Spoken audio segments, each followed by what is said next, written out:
बर विक्रम, आलंय तुझं घर, उतर बरं तू. बर चालतो मी बी आता. थांब ना, कुठं चालला? घरी काम आहे मला. आता काम तर घरी काय काम आहे तवा?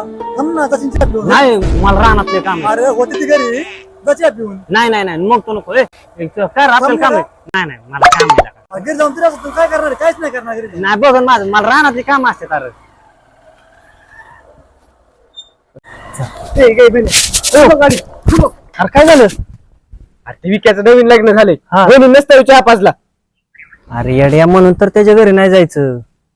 त्याचं आता लग्न झालंय ना, नाही जायचं आपल्याला त्याच्या घरी. लग्नाच्या अगोदरची परिस्थिती वेगळी होती, आता लग्नाच्या नंतरची परिस्थिती वेगळी. अरे त्याच्या आईने स्वयंपाक केलेला आम्ही एका ताटात खाल्लाय. आम्ही दोघ जण एका ताटात जेवलोय. कधी पण लक्षात घ्यायचं, मित्राचं लग्न झालं ना, मैत्री आपली रस्त्याच्या पलीकडे घरापर्यंत